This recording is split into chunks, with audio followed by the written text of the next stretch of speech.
dia, gente. Obrigado, Diogo. Bem, gente, a nossa conversa hoje é sobre princípios de economia internacional.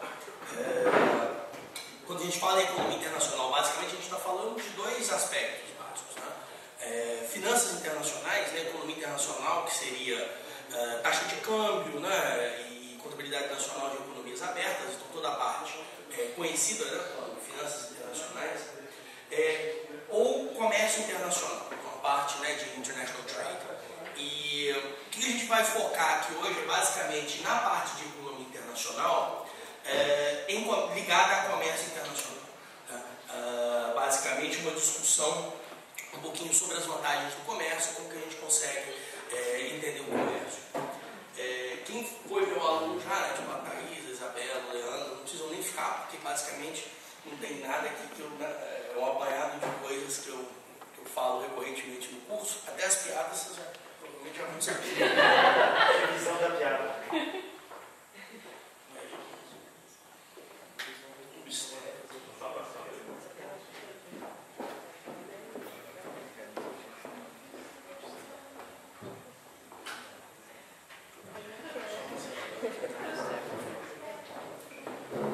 Bem, gente, então a economia internacional, quando a gente pensa nela, basicamente é uma contraposição entre economias fechadas e economias abertas. Mesmo num país como o Brasil, onde, se não apenas no Brasil, quer dizer, a maior parte dos componentes da demanda agregada dos países é dos componentes domésticos da demanda, quer dizer, o que é o grosso da demanda, da economia de um país, é basicamente consumo, investimento e gasto público.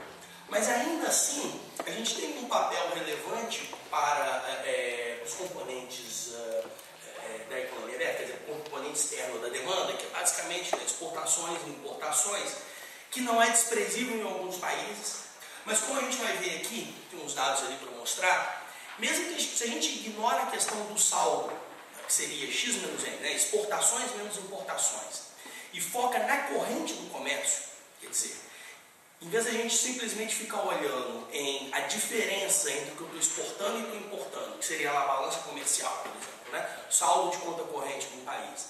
Se a gente olha para o volume do que está sendo exportado, o volume do que está sendo importado em soma, a gente chega a valores muito expressivos. E a gente consegue sentir isso porque quando a gente entra num supermercado, existe um punhado de coisas lá dentro que são produzidas fora. Mesmo num país muito fechado como o Brasil, a gente tem uma inserção relativamente alta de produtos estrangeiros. Então, tem essa introduçãozinha aí, mas a gente, todo mundo já sabe que é realmente um assunto relevante. E como eu disse, a gente tem um primeiro aspecto que é ligado à parte comercial, um segundo aspecto que é ligado à parte de finanças internacionais. Mas vamos focar hoje nessa parte de comércio internacional. Eu peguei uns dados aqui, isso daí são dados aqueles dados de uma base de dados sensacional da CIA, que é o World Factbook, não sei se vocês conhecem, que é uma base de dados muito bacana, porque ela já vem com os dados em paridade de poder de compra, quer dizer, são dólares comparáveis entre os países, dados os diferentes níveis de custo de vida, por exemplo. E aí quando a gente pega isso, tem alguns dados que eu queria mostrar, a gente tem ali as 8 maiores economias do mundo, desde lá nos Estados Unidos, com uma economia de 15 trilhões de dólares ano, até lá embaixo a gente tem lá esse empate técnico ali, Brasil, Reino Unido ali. Na verdade, o Reino Unido na frente do Brasil, um pouquinho na frente do Brasil, mas eu coloquei o Brasil na frente assim mesmo. E aí, o ponto que a gente... esses dados aqui de 2013, que eu peguei lá. Bom, primeira coisa, obviamente, que salta aos olhos quando a gente olha esses dados das economias internacionais, basicamente assim, existe uma diferença gigantesca entre os dois primeiros economias do mundo e o restante. Então, é difícil a gente poder dizer que a gente tenha grandes economias abertas, ou grandes economias na constituição da economia internacional. Na verdade, a economia internacional é formada por um monte de pequenas economias abertas. Então, a gente tem, se a gente pega ali do lado, eu coloquei aquela coluna ali, né, percentual do PIB mundial. O que ele tem é o seguinte, é o PIB daquele país, quanto isso representa do PIB do mundo, ok? E a gente tem lá, tirando ali Estados Unidos e China, a gente está falando ali, né, Estados Unidos representando quase 1/5 da economia mundial, China alguma coisa ali em torno de 14%, as outras economias, mesmo entre as 8 maiores economias mundiais, não são tão grandes assim. Se a gente pega ali o Brasil, né, a 8ª economia mundial, não representa 3% do PIB mundial. Então, como eu disse, né, a economia mundial ela é muito ela é formada basicamente por economias pequenas. Um monte de pequenas economias altamente dependentes entre si, com algumas poucas exceções. Se a gente, a terceira coluna ali, que é o ponto que eu queria focar agora, que eu coloquei ali, percentual da abertura. Isso aí está dizendo para a gente a corrente de comércio desses países. Aquilo ali é exportação mais importação dividido pelo PIB. Então, de novo, se a gente esquece o problema do saldo, se a gente, em vez de a gente ficar focado no comércio internacional, para olhar a diferença do que eu estou exportando e importando, mas eu simplesmente começo a analisar o volume do comércio, a interação total, a gente chega a valores muito expressivos. A gente pega lá, então, por exemplo, né, a China, a corrente do comércio representa, né, mais de 50% do PIB chinês. Tá? Ou se a gente pega lá a Alemanha, é mais de 2/3 da economia alemã.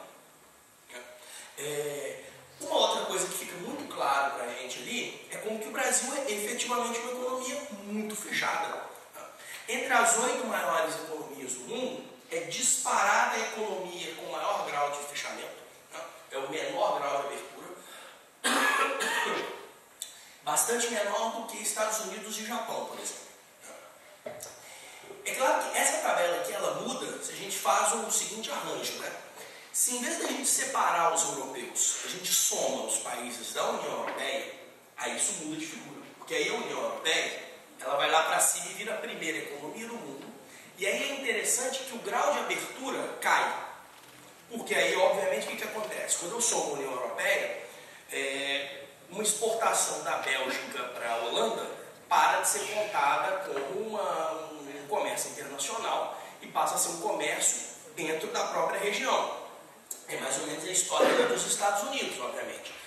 Se a gente separa os 50 estados americanos e começa a tratá-los como se eles fossem, né, entidades separadas, aí o grau de abertura de cada um é muito maior. Né? O que eu quero dizer com isso é que se a gente tem essas grandes economias, o grau de interdependência delas tende a ser dentro delas. Então, a economia americana ela tem um grau de interdependência muito maior entre seus próprios estados do que no restante do mundo.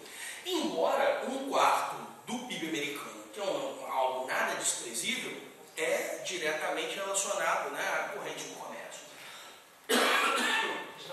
Pois não. Uma dúvida, já que você está terminando a economia brasileira, tem país mais fechado que o Brasil? E aí eu estou levando em conta, o exemplo que me vem à cabeça imediatamente é a Coreia do Norte. Mas a Coreia do Norte tem um PIB pequeno, então o denominador da fração é pequeno, que joga para cima o valor, e a Coreia do Norte tem comércio internacional na forma, por exemplo, do complexo industrial de Kaesong, que é um conjunto com a Coreia do Sul, e tem tudo que a China, a Coreia do Norte comercializa com a China. Então, você sabe dizer quanto que é na Coreia do Norte? O que acontece? Eu não lembro o número desse pessoal, mas o que eu sei é mais ou menos o seguinte, assim, de cabeça, eu não estou lembrando os números, mas é assim, o que torna o grau de fechamento do Brasil especial não é nem o fato de estar abaixo de 20% do PIB, porque a gente tem outras economias do mundo com um grau de fechamento semelhante a esse. O que torna o caso do Brasil diferente é porque ele é uma das maiores economias do mundo. Então, o que é difícil da gente encontrar são economias muito grandes tão fechadas contra a nossa. Né? Então, assim, economias que têm peso, que têm relevância, que têm um grau de fechamento tão grande. Né? O fato sensacional, de qualquer forma, de lembrar, é que esses 19% ali que a gente está vendo, isso aí representa um avanço extraordinário para a economia brasileira. Porque há 20 anos atrás, a gente era muito mais fechado do que isso. Se a gente olha a economia brasileira ao longo dos anos 80, o grau de fechamento, né, o fechamento das importações era muito maior do que o que a gente está observando aqui agora. Então, assim, se a gente tem uma boa notícia, é que a gente tem caminhado em direção a um pouco mais de abertura. Obviamente não na velocidade, na intensidade que a gente gostaria, né? E claramente, né, a gente tem parado de caminhar na boa nessa direção certa, ou se tem caminhado cada vez mais lentamente, mas há efetivamente um ganho, né? Se a gente olha em vez de olhar a foto, né, a gente olha a dinâmica, a gente tem aí uma boa notícia de uma economia que tem ficado mais inserida ao resto do mundo. Do lado aí eu coloquei o PIB per capita só para a gente poder, algo que eu sempre gosto de lembrar, é que quando a gente olha o PIB em termos absolutos, às vezes a gente perde a noção sobre o que seria um país rico e o que seria um país pobre, né? Se eu comparo lá a Índia e Japão, vou dizer assim, olha, eles têm economias semelhantes, mas se a gente olha em termos de renda per capita, né, que seria a nossa aproximação aí para qualidade de vida, para padrão de consumo, aí a gente não tem dúvida de que, embora sejam economias de tamanhos semelhantes, né, em paridade de poder de compra, a qualidade de vida no Japão é imensuravelmente melhor do que do que na Índia.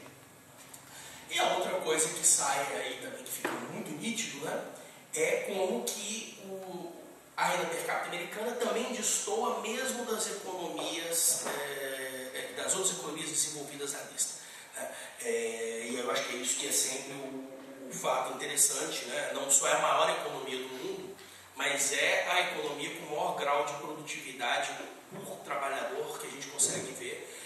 Então realmente tem algo especial e é sempre algo interessante da gente avaliar o que seriam esses diferenciais da economia americana. Mas então esse seria o nosso panorama mais ou menos. Quando a gente está pensando em economia internacional, a gente está falando disso, né? Um punhado de pequenas economias altamente integradas, né? Muito abertas. O que é curioso é que se a gente soma ali essas 8 maiores economias do mundo, isso aí dá 50 e tantos % do PIB, se eu somar ele. Só que são só as 8 maiores. O mundo, a gente tem aí, sei lá, uns 200 países mais ou menos, então significa que a gente tem os outros 190 e tantos países e a gente vai estar dividido entre eles os outros 40 e poucos % do PIB. O que eu quero dizer com isso é que é o seguinte, essa ideia de que o mundo é formado por pequenas economias integradas é ainda mais forte. Se a gente expande aqui, eu não fiz isso até para a gente poder enxergar melhor na tabela, se eu tivesse aqui, por exemplo, o G20, ia ficar mais claro ainda como a gente tem economias relevantes, né, sei lá, Bélgica, Holanda, ou um pouco maiores, né, Canadá, Austrália, mas que representam percentuais relativamente modestos da economia internacional. Bem, isso aqui é para a gente dar uma olhada, né, já que a gente está falando de comércio, isso aqui são as exportações brasileiras. Isso aí é a evolução das exportações brasileiras, eu coloquei ali de 99 para cá. A gente tem uma sazonalidade danada, né? Isso aí é mês a mês, então essa sazonalidade é esperada, entre outras coisas, porque a gente tem coisas como safra de produto. Né? Eu vou lá, terminei de exportar a soja, agora terminou, fica um tempo sem. Tem períodos que eu estou exportando mais café, outros menos, então é normal que tenha essa sazonalidade. O que é interessante aqui sobre que eu achei interessante de mostrar esse gráfico aqui é primeiro para a gente ver. A gente tem um crescimento ali de 2002 para cá, dessas exportações brasileiras, muito voltado para a exportação, para a demanda chinesa e para a demanda, né, das grandes economias, né, principalmente China, mas assim, a gente teve um boom das commodities, né, da exportação das nossas vantagens comparativas, né, produção agrícola, produção mineral para as outras economias do mundo. Isso começa ali no 2002 para cá. E a gente tem essa tendência, ainda com sazonalidade, mas essa tendência contínua de crescimento dessas exportações.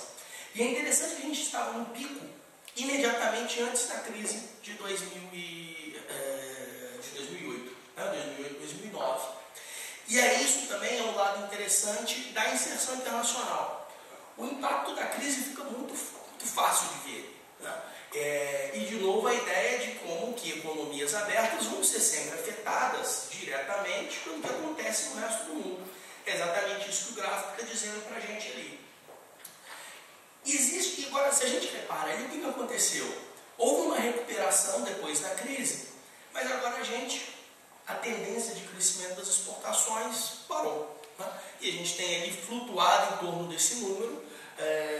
A sazonalidade até parece um pouco maior agora, se vocês repararem ali, né? Então, eu acho que assim, o crescimento das exportações brasileiras, né? O aumento do volume exportado que a gente viu nesse período anterior aí, né? 2002, 2009, parece que isso não se repete agora, desse período agora em diante, a partir de 2011, mais ou menos. E aqui as importações, para vocês conhecerem. As importações, a história é bastante parecida, né? A diferença é que as importações começaram a crescer um pouquinho mais, um pouquinho mais tarde, a partir de 2003, mais ou menos. Tá? As exportações começaram a se expandir antes. E isso é interessante porque o comércio internacional ele sempre vai ser uma via de mão dupla. Tá? Maior entrada de divisa por meio de exportações, isso vai naturalmente se traduzir em maior saída de divisas com importações. Tá? Inclusive, se a gente quiser se desenvolver, por exemplo, cada vez mais a exportação de bens industriais, né? Se fala muito no Brasil, né? Produto com maior valor agregado, o único jeito de eu exportar manufaturado, gente, é se eu puder importar componentes importados. Tá? Então, a única maneira de eu ter, né, de eu estar na ponta da produção industrial, exportar mais, né, e participar mais desse comércio internacional de produto de maior tecnologia, é se eu tiver capacidade de importação desse tipo de volume, né, desse tipo de produto e dos componentes. É o que o Paulo Alberto de Almeida diz, que assim, o Brasil tenta criar, né, você tinha lá aquela discussão do Stalin, que era o comunismo para dentro, o comunismo para fora, né, internacional, nacional, e aí a ideia seria, o Brasil tem uma ideia da industrialização toda feita para dentro. Tá? Então, assim, eu não quero ter uma industrialização que participe da internacionalização dela, eu não posso ter componente importado, eu não tenho nada. Eu gostaria de ter tudo feito domesticamente, o que obviamente é impossível. Isso impede o próprio desenvolvimento desse tipo de produto e de exportação. Bom, tendo visto esses dados aí, só comentar então de onde é que vem essa importância do comércio, por que os países têm esse volume de comércio tão grande. O princípio fundamental do comércio internacional, se a gente pega ali, né, a ideia seria, se eu tenho uma transação voluntária, ambos se beneficiam dela. Ontem mesmo, quando a gente estava falando um pouquinho sobre microeconomia e a ideia sobre trocas, né? E a questão é, se eu tenho custos de oportunidade diferentes, né? Se eu tenho custos objetivos ou subjetivos diferentes entre os países, isso possibilita que eles possam trocar, ambos os casos tendo a sensação de que estão tendo um ganho. Exatamente isso que o comércio internacional possibilita. Da mesma maneira como o comércio e as trocas, eles são muito bons para pessoas individualmente, para os países isso também faz todo sentido. Então, o ponto que sempre vem na discussão sobre comércio, e aí é um dos primeiros argumentos que as pessoas apresentam contra o comércio internacional, é assim: ok, isso é bacana, então os países vão tentar produzir aquilo que eles fazem melhor, né? E vão comprar aquilo que eles fazem de pior. Então seria mais ou menos assim, né? O sapateiro vai fazer sapato, vai vender para o padeiro vai produzir pão e vai vender para o sapateiro. Só que aí o primeiro argumento que as pessoas às vezes fazem, né? Uma pergunta é, mas e se o sapateiro for melhor do que o padeiro também para fazer pão? Então seria assim, o que acontece se o sapateiro for muito bom para fazer sapato, mas ele também foi extraordinário para fazer pão? Então o que acontece se um país ele é mais eficiente na produção de qualquer coisa? Qualquer coisa que você imaginar, esse cara faz melhor do que qualquer outro lugar do mundo. Ou o contrário, você pensa assim, poxa, o meu país é uma tragédia. Qualquer coisa que a gente tentar fazer, existe alguém em algum outro lugar do planeta que faz melhor e mais barato do que a gente. Eu tentei fazer um avião, tem gente que faz mais barato. Tentei plantar soja, tem gente que faz melhor e mais barato. Não importa o que você pensa, eu consigo achar alguém que faz melhor do que eu. Esse cara está fadado a vir um pária do comércio internacional? Quer dizer, esse cara vai desistir de participar do comércio? Não. E esse é o grande ponto do comércio internacional. ele é baseado no princípio de vantagem comparativa. Né? É o que a gente volta naquela discussão de ontem sobre o custo de oportunidade. É mais ou menos como aquela historinha do Pelé que eu contei ontem. Não importa quão bom o Pelé seja no gol, sempre vai fazer mais sentido que ele jogue na linha. Né? É a mesma coisa aqui entre os países. Não importa quão bons os países sejam na produção de, sei lá, qualquer coisa que vocês consigam imaginar. Sempre vai existir alguns produtos onde ele, né, alguns produtos ou serviços, em que ele é tão melhor que ele vai optar por trabalhar com aqueles produtos. Não faz sentido, vamos imaginar assim, olha, não faz sentido eu tentar, sei lá, o país é muito bom para plantar soja e ele é muito bom para produzir automóveis. Só que ele é tão melhor para produzir soja, que simplesmente não faz sentido a gente gastar recursos escassos para tentar produzir automóvel. Cada trabalhador que eu colocar lá na produção de automóvel estaria aumentando a produção de soja um volume muito maior.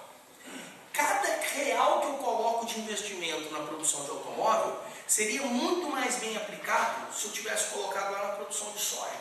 Então, assim, o custo de oportunidade de não produzir soja, nesse exemplo, seria tão grande quanto o fato do Pelé deixar de jogar no gol, e deixar de jogar na linha e começar a jogar no gol. Então, esse é exatamente que é o nosso princípio básico do comércio internacional. Esse gráfico aqui, ele ilustra exatamente isso. Esse gráfico eu tirei até do livro do Krugman e Ostfeld, que é um dos livros mais estudados sobre comércio internacional. E o que ele está mostrando para a gente é o seguinte, como que a vantagem comparativa aparece na prática. Cada bolinha ali é um setor industrial, ou sei lá, uma indústria química, o outro é indústria, sei lá, produção de automóveis, o outro é, né, cada bolinha ali é um setor manufatureiro, né, um produto, um setor diferente. Aí aqui embaixo, o que a gente tem é a produtividade dos Estados Unidos em comparação com a produtividade do Reino Unido. Se está no 1, significa que os dois são igualmente produtivos naquele setor. Se é menor do que o 1, significa que o Reino Unido é mais produtivo do que os Estados Unidos. Qualquer coisa acima de 1, significa que os Estados Unidos são mais produtivos naquele setor do que o Reino Unido. E aí, gente, tem algum setor que o Reino Unido ganha de produtividade dos Estados Unidos? Não. Todos os setores estão acima do 1. É isso? Então, todos eles aqui, significa, em alguns casos aqui, ó, a produtividade americana é 5, 6 vezes maior do que a produtividade do Reino Unido para aquele setor. Só que aí aqui, ó, desse outro lado, é setor por setor, comparar o seguinte. Quem exporta mais desse setor, entre os dois? Os Estados Unidos exportam mais para o Reino Unido ou o Reino Unido exporta mais para os Estados Unidos? O que está acontecendo aqui? Se está no 1, de novo, significa que lá naquele setor, sei lá, indústria química, os americanos exportam para o Reino Unido o mesmo tanto que eles importam. Qualquer coisa abaixo de 1, significa que o Reino Unido exporta mais para os Estados Unidos. E acima de 1, os Estados Unidos exportam mais para o Reino Unido. O que a gente vê aqui? Embora os americanos tenham mais produtividade em tudo, a gente chama então de vantagem absoluta, quer dizer, eles são mais produtivos em todos os setores, desse exemplo aí, desse apanhado desse estudo aí, apesar disso, o Reino Unido, ele mais ou menos, né, um bom tanto dos setores, eles são mais produzidos no Reino Unido do que nos Estados Unidos. Por quê? De novo, é a ideia da vantagem comparativa. A produtividade, sei lá, dos americanos, ela é tão maior, por exemplo, nesse grupo de setores aqui, ó, que seria absolutamente impensável para o setor privado, naturalmente, ficar colocando dinheiro e investindo nesses setores aqui de baixo. Embora eles sejam mais produtivos do que o Reino Unido, para um empresário, colocar o dinheiro aqui para investir e contratar pessoas para esses setores, traz um retorno muito menor do que o que ele teria caso ele viesse naturalmente aqui para cima.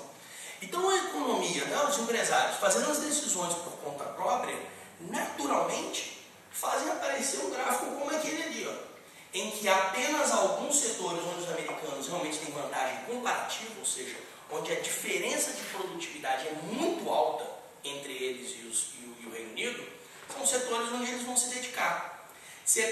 a diferença de produtividade não é tão grande assim, os americanos, a economia americana é melhor importar isso no Reino Unido. Embora, em princípio, eles até poderiam ter feito um pouco mais barato lá nos Estados Unidos. Eu falo, não importa, eu prefiro comprar um pouquinho mais caro do que o que custaria se eu mesmo fizesse, para poder pegar os recursos escassos que eu tenho e colocá-los nos setores onde eu realmente tenho uma vantagem muito grande. Esse outro exemplo aqui, ó, também lá no livro do Krugman e Dobsfeld, ele está mostrando ali uma comparação ali de China com a Alemanha, né, com base nesse estudo aqui, Rowan e Manning, de 1995. E aí o que ele está dizendo aqui para a gente é o seguinte, olha, isso daqui é a produtividade de um trabalhador chinês em comparação com um trabalhador americano. Em cima, para todos os setores manufatureiros. Embaixo, só para vestuário. Então o que está acontecendo? Quando pegava lá e comparava todas as indústrias, o setor manufatureiro em geral, todos os setores manufatureiros, um trabalhador chinês só tinha 5% da produtividade de um trabalhador alemão. Então quer dizer, o gap de produtividade é gigantesco. O trabalhador alemão é muito mais produtivo, né? Aí seria toda uma outra discussão sobre o que dá essa diferença toda de produtividade e tal, né, que não veio o caso aqui. Só que quando a gente olhava para vestuário, o gap de produtividade diminuía.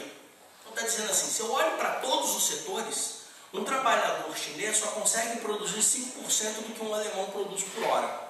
Mas quando eu olho para o vestuário, um chinês consegue produzir 20% do que um alemão produz por hora. Continua um troço gigantesco. Estou dizendo assim, mesmo mesmo no setor de vestuário, os chineses têm uma desvantagem, né, em termos absolutos de produtividade enorme com os alemães. Só que aí a gente vai e compara, o que nós estamos vendo aqui o que os alemães e o que os chineses estão produzindo agora. Aqui é a produção chinesa por trabalhador com um percentual da Alemanha. O que está acontecendo? Quando eu pego toda a indústria manufatureira, a produção chinesa por trabalhador é só 71% da produção alemã. Ou seja, a produção alemã por trabalhador na manufatura é maior do que a chinesa. Ok? Faz sentido, dado que os alemães são tão mais produtivos em manufatura do que os chineses. Só que aí quando eu comparo só o vestuário, que é onde a diferença ali caía um pouco, né? Os alemães continuavam mais produtivos, mas a diferença era menor. A produção chinesa era 800% a produção alemã.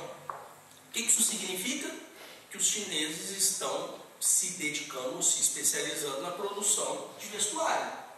Para o alemão isso faz sentido? Claro que faz. Está me falando assim, olha, se eu coloco um alemão para fazer uma camisa de malha, ele é mais produtivo, quer dizer, ele consegue fazer essa camisa de malha mais rápido e mais barato do que um chinês.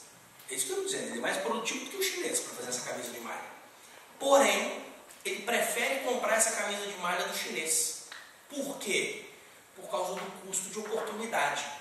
Se esse cara, em vez de estar fazendo essa camisa, ele estivesse fazendo, sei lá, uma peça de motor, o que ele vai ganhar em termos de produtividade, de diferença no ganho dele, é algo tão grande que ele prefere comprar do chinês algo que ele próprio poderia fazer um pouco melhor. É mais ou menos de novo a ideia. O sapateiro pode até ser melhor do que o padeiro para fazer pão. Só que ele é tão melhor para fazer sapato que a melhor coisa que ele faz na vida é ignora que ele sabe fazer pão. Simplesmente compra o pão do padeiro e faz o que ele faz melhor, que é o sapato. É o que a gente chama de vantagem comparativa. O que vai acontecer, obviamente, né? Então, os países, dadas essas vantagens comparativas, eles vão começar a se especializar. Né? Existe toda uma discussão na literatura e no comércio internacional para falar um pouquinho sobre, olha, de onde é que vem essa vantagem comparativa. Né? Por que alguns países são bons para produzir automóveis, outros países são bons para produzir soja, café, sei lá. Né? Uma resposta antiga que a gente já tem, né, de um modelo já antigo, o modelo HO, ele diz para a gente o seguinte, que o comércio, essa vantagem comparativa vem da abundância ou da escassez de recursos. que é mais ou menos o seguinte: se eu tenho abundância de terra, né, e o argumento é relativamente lógico, né? Se eu tenho abundância de terra, o preço da terra é barato, o custo da terra é barato, né, por oferta e demanda. Se o custo da terra é barato, eu consigo produzir qualquer coisa que depende de terra mais barato do que países que têm escassez de terra. Se eu tenho escassez de capital, quer dizer que o custo do capital é alto. Se eu tento produzir coisas que dependem de capital, o custo vai ser muito alto. Então os países naturalmente, né, e aí de novo, né, aí você tem a questão toda do mecanismo de preço aparecendo e gerando incentivos, os empresários naturalmente vão escolher os setores e a vantagem comparativa vai aparecendo disso, né, e a gente consegue vê-la na prática. Ao se especializarem, né, os países também podem ser mais eficientes devido à produção em larga escala. Essa daqui é a grande contribuição do Krugman, que foi o que a gente começou a falar na aula passada, na palestra de ontem. Né? Que é o motivo pelo qual ele ganhou o Prêmio Nobel de Economia, né? Pelos trabalhos dele dos anos 70 e dos anos 80. Que é o seguinte: beleza, eu consigo explicar então por que o Brasil exporta minério e soja e importa, sei lá, televisão do Japão.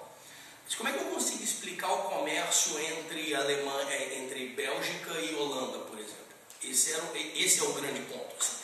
Se os custos de oportunidade forem relativamente parecidos, assim, se a estrutura produtiva, se a abundância e a escassez de fatores for semelhante entre os países, significa que o custo desses fatores vai ser mais ou menos semelhante entre os países.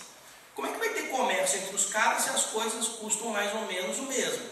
Bom, elas vão ser mais ou menos o mesmo, porque se esses países começam, talvez por um acidente histórico, a gente não precisa nem entrar aqui numa discussão sobre como isso vai começar, mas o que vai acontecer é, se um cara se especializa em fazer um pedaço do motor na Bélgica, e outro cara se especializa em fazer o outro pedaço do motor na Holanda, e aí eles montam isso juntos, sem que os dois precisem fazer todas as peças, eles vão ter uma escala de produção tão grande que vai cortar custo de produção, e aí eles conseguem juntos fazerem um motor de carro mais barato do que eles jamais conseguiriam separados.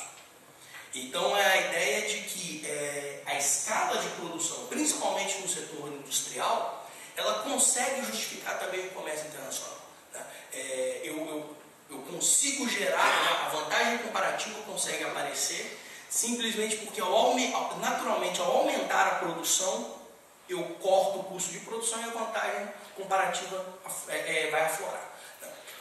O risco disso daqui é que toda a ideia de industrialização por substituição de importações é bastante sustentada nisso. Porque em princípio o que eu posso dizer é, se eu consigo gerar, se essa vantagem comparativa, né, se essa vantagem do comércio está aparecendo pelo ganho de escala, se eu consigo induzir a escala, eu consigo induzir a vantagem comparativa. Esse é mais ou menos o argumento que a gente sempre teve. E aí é interessante que assim, uma coisa é a gente falar que isso apareceu de maneira espontânea. Outra coisa é eu falar que o governo foi lá e escolheu qual era o setor e tentou induzir esse ganho de escala. Foi exatamente o que a gente tentou fazer aqui no Brasil com resultados absolutamente desastrosos, né? Se a gente não conseguiu ter ganhos de eficiência produtiva e fazer aflorar esse tipo de coisa. Mas você tem bastante justificativa teórica, né, dessa coisa, isso tem sido muito discutido, principalmente aqui no setor industrial. O setor industrial, inclusive, já é até um parênteses, né, assim, existe esse fetiche não só da economia brasileira, mas da economia latino-americana em geral, de tentar gerar toda a força, o crescimento do setor industrial e tratar como se fosse a produção agrícola, né, a produção de commodities, a produção mineral, mas principalmente a agrícola, como se ela fosse de segundo valor, como se ela fosse de segunda ordem. Se a gente compara hoje, depois de todos os avanços, por exemplo, né, inclusive com um trabalho extraordinário da Embrapa e tal, se a gente pega um grão de soja hoje no Brasil, gente, eu tenho uma tecnologia gigantesca para ter chegado naquele grão de soja que a gente usa hoje. Então, não é só de olhar e falar assim, uma televisão tem tecnologia, a soja não tem. Não, a soja tem. Produto agrícola tem, existe, então assim, existe uma capacidade, uma condição muito grande, e o Brasil tem sido muito capaz nisso, de gerar tecnologia, né, e desenvolvimento também no setor agrícola e de setor primário. E o quinto ponto que eu coloquei ali é o seguinte: olha, os países também podem obter ganho se eles trocam recursos atuais por recursos futuros. E aí significa o seguinte, gente: eu não preciso entrar no comércio internacional simplesmente porque eu tenho essa loucura de que eu quero gerar sobra de divisa. E eu posso, e a gente pode, eu posso simplesmente, por um período do tempo, importar mais do que eu exporto. Isso às vezes é um desejo natural da população, pelas escolhas naturais da população entre consumo e poupança. Eu posso estar simplesmente fazendo o seguinte: olha, eu troco, eu pego dinheiro emprestado para poder fazer um volume de importação agora maior do que o que eu teria no futuro. É claro que isso não pode se manter eternamente, mas por algum período de tempo, né? E toda a parte de finanças internacionais em economia internacional é muito voltada para essa discussão, né, sobre como que os países poderiam fazer essa troca, né, de consumo presente por consumo futuro na esfera internacional. Bom, o ponto que eu já caminhando aqui seria, dado que a gente consegue dizer por que o comércio internacional é tão bacana, né? A gente consegue dizer isso aí pelos princípios da vantagem comparativa.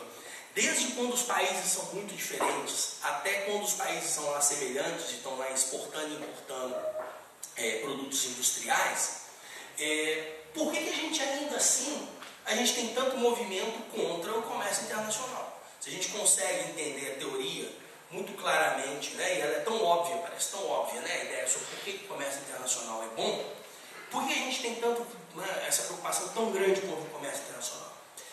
E aí a gente tem sempre a discussão sobre benefícios difusos e custos concentrados, né, que é, quando eu abro a economia internacional, é claro que o país como um todo e a grande maioria da população está sendo beneficiada. Mas eu sempre tenho grupos que são prejudicados.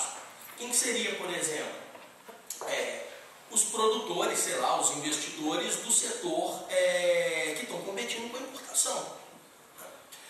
O que o comércio internacional vai gerar, de certa maneira, é a necessidade da especialização produtiva e realinhamento da produção. Então, se é mais barato importar determinado produto, aquele setor, né, sei lá, o setor industrial lá, produção de automóveis, se está muito mais barato, eu consigo comprar muito mais barato de fora do que eu produzo aqui dentro, aquele setor vai minguar, as pessoas vão começar a comprar de fora. Né? E os investidores, sei lá, os empresários, as pessoas que trabalham naquele setor, elas vão se sentir prejudicadas e elas vão tentar, né, elas estão sentindo que o custo está indiretamente para elas. E essas pessoas tentarão de todas as formas convencer todas as outras de que o comércio é péssimo. Elas tentarão convencer o governo, por exemplo, a bloquear essas importações. Porque o que essas pessoas vão ter de fazer, na verdade, eu teria que ter uma migração dessas pessoas para outros setores. Aquele trabalhador vai ter de migrar para outro lugar, aquele empresário vai ter de trocar o investimento dele, o capital dele que está naquele setor, para outros setores. E isso tem um custo. E as pessoas tentarão de todas as formas pegar esse custo que está concentrado nelas, dado que esse benefício está difuso entre todos os consumidores do país, elas vão tentar inverter isso. Elas vão tentar pegar esse custo que está vindo para elas e ratear com todos os outros na forma do protecionismo. Pensa toda a política de protecionismo, por exemplo, na Europa, com relação à agricultura. Né? Então você tem lá subsídio, tal proteção contra a importação de açúcar, de cana-de-açúcar, por exemplo. Né? O açúcar brasileiro e tal, não só brasileiro. E aí eles tentam lá produzir açúcar de beterraba, aí custa uma fortuna, não adoça nada, então você gasta quilos de açúcar para poder adoçar um expresso. Aí o que vai acontecer?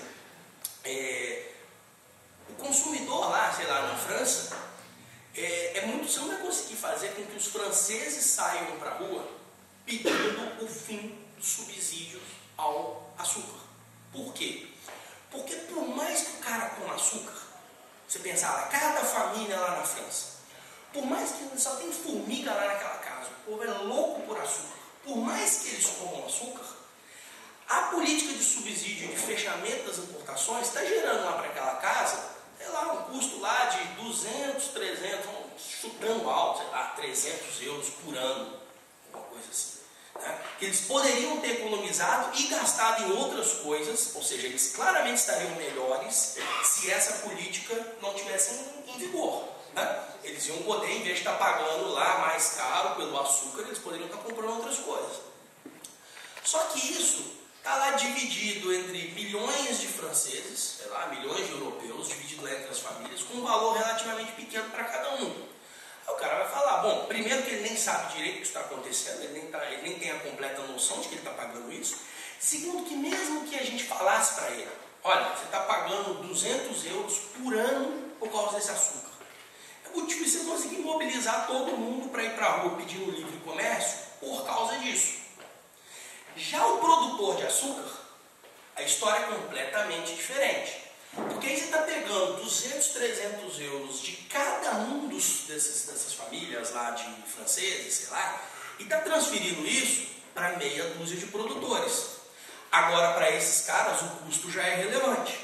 Para eles já compensa financiar a campanha, por exemplo, de alguém para tentar impedir o comércio internacional, para tentar barrar a abertura comercial. Esse cara já tem incentivo para fazer lobismo no Congresso. Tá? Então, o grande problema que a gente tem com essa questão do protecionismo é essa dificuldade para que as pessoas, você consiga pegar esse custo difuso, que fica um pouquinho espalhado para cada um, e criar nas pessoas uma noção da importância desse custo. Tá? Óbvio que o que a gente tem que fazer, não a gente preocupa, é dizer, olha, não é só o açúcar. O açúcar aqui, sei lá, o carro ali, a gasolina do outro lado. Então você tem um punhado de coisas. Mas ainda assim, o ganho fica muito claro para a pessoa que está indo contra o comércio internacional. E ele é muito difícil de ser apresentado para as pessoas que são as beneficiadas pelo comércio internacional. Então eu acho que esse é sempre o grande debate e a dificuldade para explicar o comércio, né? Para explicar a vantagem do livre comércio. Sei que eu já tinha comentado um pouquinho, né? Então seria, e esse que é o bacana, de novo, voltando à discussão da vantagem comparativa ali, né? É muito fácil a gente explicar porque a gente exporta café, ou porque o Chile exporta cobre. Principalmente porque o Chile exporta cobre. Para exportar cobre eu tenho que ter cobre. Esse é o ponto. Mas o mais interessante, gente, e é o ponto que eu já tinha comentado antes, é assim, como é que eu consigo explicar por que a Alemanha exporta carros para os Estados Unidos e os Estados Unidos também exportam carro para a Alemanha? Esse aqui é o sensacional do comércio internacional. Como é que a gente consegue explicar como que vale a pena eu exportar e importar o mesmo produto? Né? E essa integração econômica, ela vale a pena até quando a gente vai ali dentro do mesmo setor.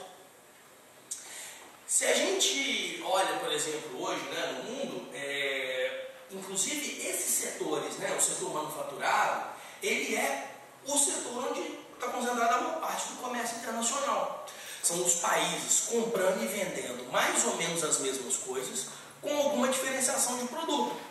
Para o consumidor é ótimo, porque por causa do ganho de escala, cada país se concentra em produzir uma quantidade menor de coisas numa escala maior, o custo despenca. Para os consumidores é ótimo. Como eu não preciso comprar só coisa produzida no meu país, além do custo cair, a variedade sobe.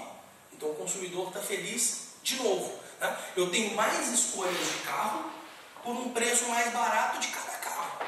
Então eu acho que é mais ou menos aí onde boa parte do comércio internacional está caminhando. Né?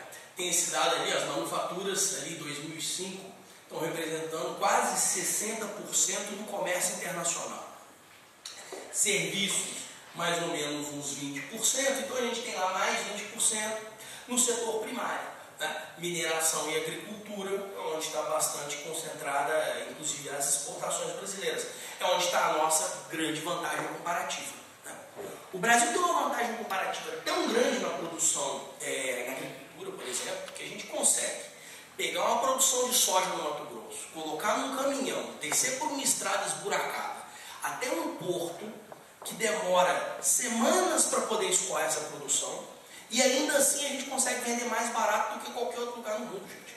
É quase um milagre da natureza. Um negócio desse, né? Você consegue ter um grau de produtividade tão grande para esse setor que você consegue ter vantagem na exportação contra todas as outras coisas que nós próprios nos impomos, né? Que a gente próprio impõe para aumentar o nosso custo. Né? Esse é o extraordinário sobre o setor primário brasileiro. E o mais frustrante nesse caso é que é o setor que mais leva a bordoada da classe política em geral. Né? Porque está todo mundo extremamente preocupado com o setor manufatureiro. Né? A gente teve, estudando no caso específico do Brasil, das economias emergentes em geral, a gente existiu aí nas últimas décadas um esforço gigantesco pela industrialização. Né? Bom, isso aqui ainda nesse sentido, né, essa dependência cada vez, esse comércio cada vez maior dentro do setor manufatureiro, isso já vem acontecendo aí ao longo do século XX. Né? Então, se a gente pega ali, compara a Inglaterra e Estados Unidos, vou passar direto para a tabela, que eu também peguei do Clube Maniopes, que na verdade, boa parte das tabelas aqui eu peguei, as tabelas todas eu peguei lá, que tem tabelas, essa parte de comércio, né, de explicação do comércio do livro é sensacional. O que eu estou mostrando aqui é exatamente isso. Olha, se a gente volta para o começo do século XX, né, lá em 1910, o que acontecia? Isso aqui é a participação de bens manufaturados na pauta de exportação e de importação desses países. O que era a Grã-Bretanha em 1910? Ela era o seguinte: era um país que exportava bem manufaturado, era 75% das exportações dela, e que importava bem primário, porque as exportações, a importação dela de bem manufaturado, as importações eram só 25% da pauta dela. Então, basicamente, o que estava acontecendo? O Reino Unido exportava bem manufaturado, era 75% das exportações, e importava bem primário, era 75% das importações dele. Né? Se pega ali no caso se a gente olha depois para 2002, olha que curioso, continua sendo um país que está basicamente exportando bem manufaturado. Só que agora olha o que aconteceu com as importações. Também é um país que está basicamente importando bem manufaturado. Esse que é o sensacional da ideia do comércio internacional. A gente tem uma vantagem tão grande, tão nítida, que vale a pena importar, inclusive as mesmas coisas que eu já produzo. Inclusive por esse problema de preço e de variedade. No caso dos Estados Unidos, olha lá, você pega os Estados Unidos lá nos anos 1910, que a gente tinha ali, se comparava com o Reino Unido, era um país que importava mais bem, exportava na verdade, mais bem primário do que bem manufaturado, embora está mais ou menos meio a meio, vocês estão vendo ali, né? Mais ou menos metade das exportações mais ou menos eram bens manufaturados, metade bem primário, a outra, e no caso das importações, mais ou menos também equilibrados. Quando a gente avança para 2002, de novo o que aconteceu? Um volume gigantesco de bens manufaturados. Essa tem sido basicamente o grosso do comércio internacional, principalmente entre os países mais ricos. E aqui, só para vocês terem uma ideia, esse fenômeno das manufaturas ganhando espaço na pauta de exportação, isso vale também para as economias em desenvolvimento. Olha lá, nos anos 60, só coisa de 10% das exportações dos países em desenvolvimento eram manufaturas. Depois, lá em 2001, isso bateu quase 70%. E aí, de novo, é claro que a gente pode comparar setor por setor de manufatura. Você tem um punhado de coisa acontecendo ali dentro. Você tem um esforço de industrialização mesmo, de fechamento, por exemplo, que o Brasil tentou fazer, o México tentou fazer, alguns desses países tentaram fazer. Teve coisa que ficou, teve coisa que não ficou, quando depois teve processo de abertura. O mercado por si próprio foi resolver ali, eliminando as coisas que simplesmente não faziam sentido a gente tentar produzir aqui. Mas a gente tem a questão das vantagens comparativas também. Então aí o que os países, né, a gente mais ou menos volta lá aquela discussão sobre a Alemanha e China.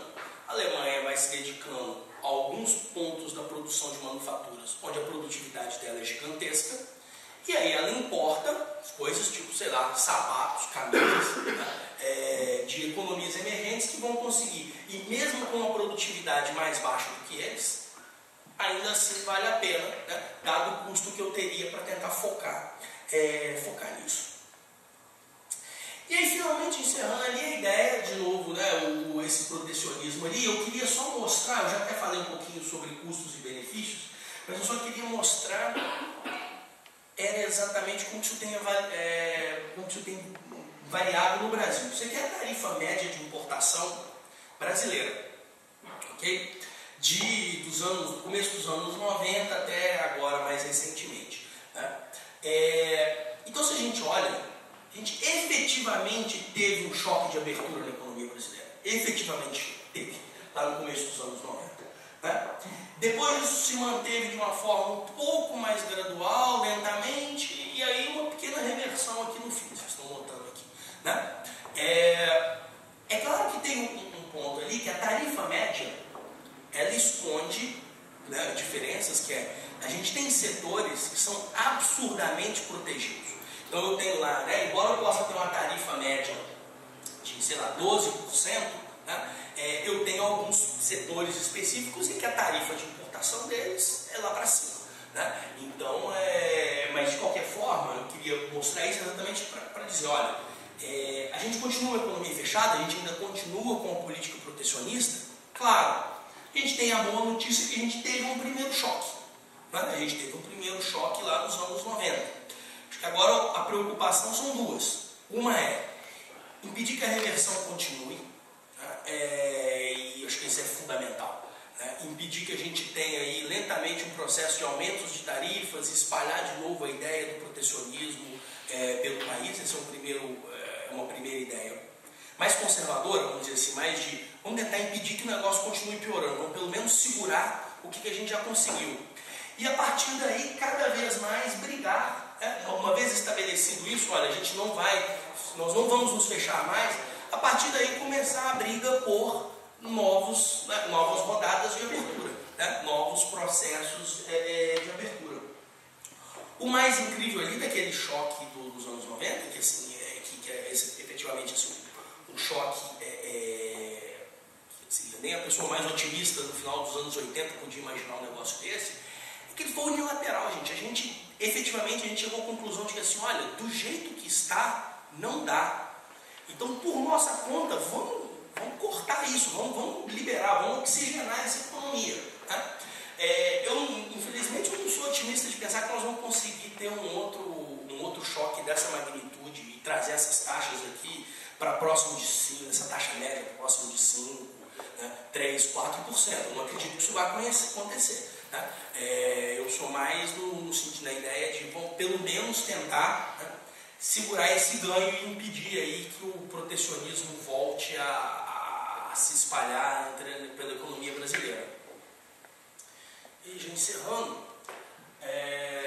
então o que a gente sabe, há espaço para mais abertura da economia brasileira, a gente sabe que os ganhos seriam enormes, né? Só que a gente precisa lembrar a gente não pode ser ingênuo de simplesmente falar assim, vamos discutir a abertura comercial porque existem os ganhos, gente. Vamos lembrar dos ganhos. A gente não pode ser ingênuo, gente, de que existe o custo. E existem setores, existem agentes que vão ser prejudicados. Então, isso que é o grande ponto da discussão do comércio internacional, né, e da maior abertura. Não dá para a gente simplesmente dizer assim, pô, mas é um negócio tão sensacional, como que alguém pode ser contra? Por que a gente não avança mais, para mais abertura, dado que os ganhos são tão óbvios? Porque esses ganhos são óbvios para essa maioria difusa, né, para a maioria silenciosa, vamos dizer assim. E eu acho que esse é o grande custo. Então, especificamente hoje, né, a gente tem tido muita discussão sobre futuros acordos comerciais e aberturas, né, e mais processo, e aprofundamento do processo de abertura da economia brasileira, principalmente o problema do Mercosul, que a gente sempre volta quando está falando em termos de política oficial de comércio internacional. Né. Quem dera a gente tivesse uma vocação para o comércio exterior, um grau de abertura, uma vontade de participar do comércio exterior tão grande quanto os países da Aliança Pacífica, do Pacífico, por exemplo. né? Quanto Chile, Peru, Colômbia, México, Costa Rica. E aí, efetivamente, são países que efetivamente estão brigando por cada vez mais abertura e eliminar tarifas e realmente estão dispostos a obter os ganhos do comércio internacional, mesmo ao custo lá desses custos concentrados para alguns setores específicos. Obrigadão, gente.